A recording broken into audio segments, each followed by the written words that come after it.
जय हिंद साथियों, स्वागत है आप सभी का अपने YouTube चैनल संदीप बिगनर में। साथियों आज हम बात करेंगे आरपीएफ की न्यू वैकेंसी का। आपकी आरपीएफ की न्यू वैकेंसी आ रही है, उसी के ऊपर हम बात करेंगे किस किस तरीके से इसमें क्या प्रोसेस चल रहा है, इसका कब तक नोटिफिकेशन आ जाएगा और ये जो भर्ती है इसमें कुछ बदलाव होने जा रहे हैं, वो क्या बदलाव हो रहे हैं, किस किस तरीके से इसमें सिलेबस रहेगा, क्या होगा, ठीक है, टोटल वैकेंसी कितनी आएंगी, इन सारी चीजों के ऊपर बात करेंगे। इसलिए आपको वीडियो लास्ट तक देखनी है जिससे आपसे कोई भी इन्फॉर्मेशन किसी भी तरीके से छूटे नहीं, ठीक है। और मैं यहाँ एक नोटिस भी दिखाऊंगा जो मैं अपने टेलीग्राम ग्रुप पर डाल दूंगा, वहां जाके उसको ज्वाइन कर लें टेलीग्राम ग्रुप को, उसकी लिंक मैंने डिस्क्रिप्शन में दे दिया है, वहां से उस नोटिस को आप देख सकते हैं। तो चलिए शुरू करते हैं। देखिए आपको पता है कि आरपीएफ की जो न्यू वैकेंसी आने वाली है, यानी कि आरपीएफ की आपको पता है कि जो रेलवे की जो सुरक्षा का भार होता है वो आरपीएफ के कंधों पर होता है, यानी कि रेलवे प्रोटेक्शन फोर्स, ठीक है। तो इस तरीके से आरपीएफ की वैकेंसी के बारे में आप सबको पता ही होगा कि ये वैकेंसी बहुत टाइम से आ रही है लेकिन अभी तक नहीं आ पाई थी, लेकिन अब ये वैकेंसी आने वाली है। आपको बता दूं मैं कि ये कांस्टेबल की आएगी और एसआई की वैकेंसी आएगी, ठीक है। जो पिछली बार जो वैकेंसी आई थी वो 2018 में वैकेंसी आई थी, लेकिन अब जो बदलाव होने जा रहे हैं आप यहाँ नोटिस देख सकते हैं। इस नोटिस में बताया गया, और ये जो नोटिस है ये बहुत मतलब कई दिन पहले ही आ गया, लेकिन मैं अब डिटेल से वीडियो इसके ऊपर बना रहा हूँ कि किस किस तरीके से इसमें नोटिस क्या था। और अभी आप बिल्कुल जग जाइए, अपनी पढ़ाई चालू कर दीजिए, उसके ऊपर मैं वीडियो बना रहा हूँ। तो ये जो वैकेंसी 2018 में आई थी, लेकिन अब इसमें क्या कुछ बदलाव हुए गए। अब बदलाव क्या है देखिए, आपको पता है जैसे कि हमारे संविधान में कुछ संशोधन होते हैं कि इस अनुच्छेद में हुआ, इस एक्ट में हुआ, ऐसे ही यहाँ पर भी एक मतलब एक तरीके से एक एक्ट समझ लिया, एक नेम समझ लीजिए, ठीक है। एक डायरेक्टिव 41 या 42 करके है, मैं कंफर्म नहीं हूं, आप एक बार इस नोटिस में देख लीजिएगा। कुल मिलाकर के वो क्या है उससे हमें मतलब नहीं, बस ये है कि इसमें बदलाव किए जा रहे हैं।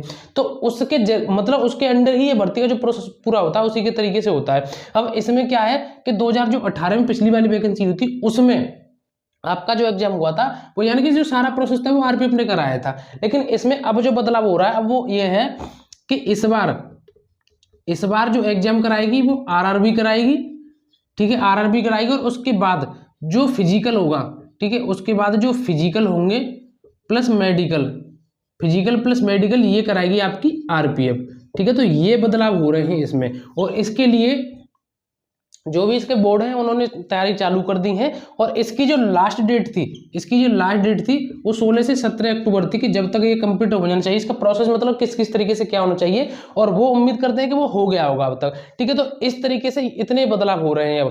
अब बात आती है कि इसके लिए अगर हमें तैयारी करनी है तो उसके सब्जेक्ट पे ध्यान देना पड़ेगा, क्या क्या सब्जेक्ट है इसमें। तो देखिए इसमें जो टोटल प्रश्न आते हैं वो 120 प्रश्न आते हैं। मैं आपको एक बात बता दूं कि इस बार जो आरपीएफ की वैकेंसी आएगी बहुत अच्छे खासे पदों में आएगी, ये मौका आपके हाथ से नहीं निकल जाए, क्योंकि एक सेंट्रल लेवल की वैकेंसी, उसमें भी हमारे जो वर्दी पाने का सपना होता है वो भी इसमें पूरा हो जाता है, और सैलरी इसमें अच्छी खासी मिलती है। मतलब आप ये लगा सकते हैं कि एक तो वर्दी की जॉब है और उसमें भी ये सेंट्रल की फोर्स है, ठीक है। तो इस तरीके से इसमें 120 प्रश्न आएंगे। इसमें 3 सब्जेक्ट आती हैं, एक मैथ, दूसरी सब्जेक्ट रीजनिंग और तीसरी होती है आपकी जीके की, ठीक है। और इसमें मैथ में आते हैं 35 प्रश्न और रीजनिंग में 35 प्रश्न और जीके के आते हैं 50 क्वेश्चन। तो आपको पता है कि सबसे ज्यादा जो इसमें प्रश्न आते हैं वो जीके के प्रश्न आते हैं। अब मैं आपको एक बहुत ही मतलब इस तरीके से बता रहा हूं कि अगर आप अभी भी ये सोए हुए हो कि हमारी जब आरपीएफ वैकेंसी का जब नोटिफिकेशन आ जाएगा उसके बाद ही हम तैयारी करेंगे, तो आप ये मान करके चलिए कि आपसे ये मौका निकल जाएगा और आप पछताते रह जाएंगे। इसमें इतनी अच्छी खासी वैकेंसी इस बार आने वाली है, जो कि आप बहुत समय से इंतजार कर रहे थे, वो वैकेंसी अब आएगी। तो सबसे पहले तो अभी मैं नोटिफिकेशन के ऊपर भी बात करूं, उससे पहले मैं आपको बता दूं कि आप जीके कहां से तैयार कर सकते हो। तो मैं आपके लिए एक बेस्ट बुक बता रहा हूं जीके के लिए, ये पूजा पब्लिकेशन की जीके की बुक है। इसमें आपको सारी सब्जेक्ट दी गई हैं, ठीक है। इसमें वन लाइनर भी जो फैक्ट है आपको वो भी बताए गए डिटेल से, और इसमें सबसे बड़ी बात कि इसमें सारी सब्जेक्ट हैं जो जीएस की हैं। और जो मुख्य मुख्य चीजें हैं आपके लिए, जैसे कोई चीज इंपॉर्टेंट है वो आपको यहाँ टेबल में बताई गई है, इस तरीके से ग्राफ बना के बताई गई है। और जो जरूरी चीजें हैं और ज्यादा इंपॉर्टेंट है उनको यहाँ पॉइंट करके बताया गया डार्क कलर में, ठीक है। तो ये बहुत अच्छी बुक है, इसको आप जीके के लिए ले सकते हैं। और ये ऐसा नहीं कि इसी एग्जाम के लिए, छोटे से बड़े एग्जाम किसी भी एग्जाम के लिए आप इसको ले सकते हैं, ठीक है। अब बात आती है रीजनिंग की।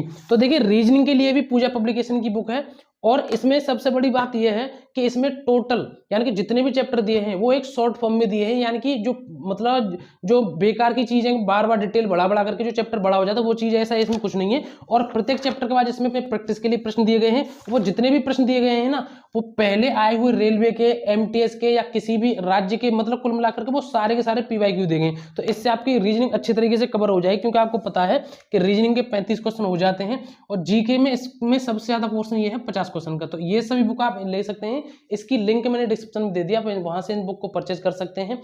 ठीक है, तो ये तो रही आपकी इसकी बात सब्जेक्ट की पेपर की। अब बात आती है कि इसमें टोटल वैकेंसी कितनी आएंगी। तो देखिए इस बार टोटल वैकेंसी जो आएंगी वो आपकी 10,000 से 12,000 तक आपकी वैकेंसी आपको देखने को मिलेंगी। ठीक है, 10 से 12,000 आपको इस बार वैकेंसी देखने को मिलेंगी। अगर हम बात करें नोटिफिकेशन आपका कब आएगा, तो देखिए ये जो बदलाव किए जा रहे हैं, इन बदलाव होने के बाद आपको पता है फिर नोटिफिकेशन पर ही काम होगा। और ये जो नोटिफिकेशन है वो इसी वर्ष, ये जो नोटिफिकेशन है वो इसी साल में आपको देखने को मिल जाएगा। यानी कि अब आपका पता है कि अब आपका नवंबर चालू ही हो गया, आप ये मान करके चलिए अब आपके पास सिर्फ 2 महीने हैं, सिर्फ 2 महीने हैं, इसमें आपको नोटिफिकेशन आपका देखने को मिल जाएगा। क्योंकि अब ये भर्ती इतनी लेट नहीं होने वाली है, क्योंकि इसमें इतने सारे बदलाव होते हैं। आपको पता है ये सारी चीजें जब ही एक्टिव होती हैं जब हमारी वैकेंसी हमारे सामने आने वाली होती है। तो इस तरीके से आप तैयारी करें अच्छे तरीके से, और भी आप कोई डाउट हो कमेंट करके बताएं। और ये मौका आपके हाथ से निकल नहीं जाए, अगर आपने इस बार तैयारी नहीं करी तो उसमें सिर्फ और सिर्फ आपकी गलती होगी। तो ये सारी जानकारी थी आप सभी के लिए, और पूरी डिटेल से पूरा प्रोसेस, सिलेक्शन प्रोसेस पूरे सब्जेक्ट वाइज, मतलब एक एक चीज में आपको और एक अलग वीडियो में बता दूंगा। अगर वीडियो अच्छी लगी तो वीडियो को लाइक करके हमारे चैनल जरूर सब्सक्राइब कर लें। और भी कोई अपडेट होगी मैं टेलीग्राम पे दे दूंगा, उसको ग्रुप को ज्वाइन कर लें, उसकी लिंक भी डिस्क्रिप्शन में है। तो दोस्तों आज के लिए बस इतना ही, हम मिलेंगे अगली नई वीडियो में एक नए टॉपिक के साथ। जय हिंद, जय भारत।